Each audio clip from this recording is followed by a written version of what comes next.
மீன ராசி நபர்களுக்கு இந்த வார பலன். மீன ராசி நபர்களை பொறுத்தவரை கிட்டத்தட்ட 8ஆம் இடம்னு சொல்லக்கூடிய நஷ்டத்தை தரக்கூடிய இடத்துல சுக்கிரனுடைய நெருங்கிய அமைப்பு இருக்குது. அதே சமயம் 9ல் செவ்வாய் ஆட்சி, புதன் கூட சேர்க்க. அப்போது 2 விஷயத்தில் நீங்கள் கேர்ஃபுல்லாக இருக்கணும். இதில் கேர்ஃபுல்லுங்கிறது உங்கள்கிட்டருந்து சில விஷயங்கள் போகிற விஷயத்தில் கேர்ஃபுல்லாக இருக்கணும். அதே போல் வாங்குகிற விஷயத்துலையும் கேர்ஃபுல்லாக இருக்கும். போகிற விஷயம்னு பார்த்தீங்கன்னாக்கா பெரிய பணச்செலவு, உங்களை சக்திக்கு மீறின செலவு, கடன் வாங்கி போட்டு செய்யக்கூடிய செலவுகள், பெரிய ஒரு ஆடம்பரமான விஷயங்கள், ஒருத்தருக்கு பணம் கொடுத்து ஹெல்ப் பண்ணுற விஷயங்கள், இல்லை ஏதாச்சும் ஒரு ஃபங்க்ஷனில் கலந்துக்கிட்டு நீங்கள் தனியாக நிறையா செலவு பண்ணக்கூடிய விஷயங்கள், இந்தமாதிரி நிறையா விஷயங்கள் உங்கள்கிட்டருந்து போகிற விஷயங்கள், செலவு விஷயத்தில் சுக்கிரன் ஒரு பகட்டு கிரகங்கிறதுனால மீனராசி நபர்களுடைய அந்த சேர்க்கை மூலியமாக கொஞ்சம் தாராளமாக செலவு செய்து பின்னாடி கையை கடிக்க வைக்கிறது சுக்கிரன். ஸோ இந்த செலவு செய்யக்கூடிய விஷயங்கள் உங்கள் கண்ட்ரோலுக்குள்ளே, உங்கள் கைக்குள்ளே இருக்கணும். தேவைகளுக்கு குறைவாக இருந்தால் கூட பரவாயில்ல. 500 செய்கிற இடத்துல 100 செஞ்சால் கூட பரவாயில்ல. 1000 செய்கிறது தான் சுக்கிரனுடைய பொழப்பு. அந்த மாதிரி விஷயங்கள் இந்த வாரத்தில் எட்டி பார்க்கும்.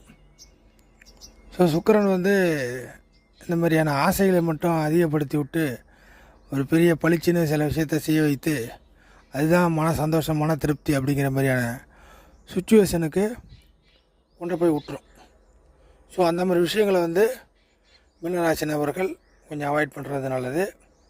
அதே போல் பெரிய விஷயத்தை இப்போதைக்கு மூவ் பண்ணுறதுல நிறைய பணம் செலவாகுமா, பொருள் செலவாகுமா, நம்மளுடைய உடல் உழைப்பு செலவாகுமா அப்படிங்கிற மாதிரி விஷயத்தை நோட் பண்ணிக்கணும்.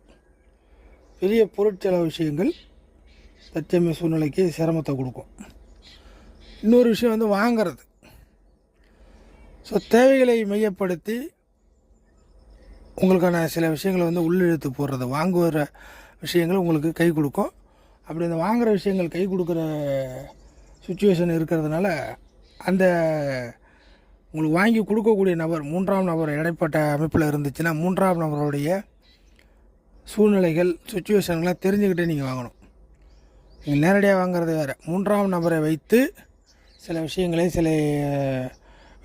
சில மூமெண்ட் வச்சுக்கிட்டிங்கன்னா இந்த வாரத்தில் அந்த 3ஆம் நபர் எப்படிப்பட்ட நபர் என்று நீங்கள் தெரிஞ்சு கொள்ள வேணும்.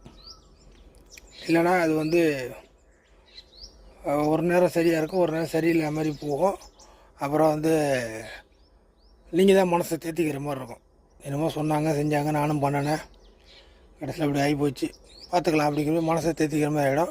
ஏன்னா ஒவ்வொரு காலகட்டத்திலும் ஒரு நஷ்டத்தை சந்திச்சுட்டு வந்தீங்கன்னா அதுக்கப்புறம் பெருசாக எந்த ஒரு விஷயத்தையும் செய்ய முடியாது. ஏன்னா 7.5 சனி போயிட்டுருக்கறனால அப்பப்போ கொஞ்சம் நஷ்டங்கள் வந்துக்கிட்டே இருக்கும்.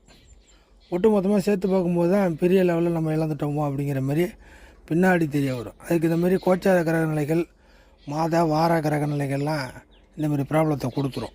கொஞ்சம் நோட் பண்ணிங்க.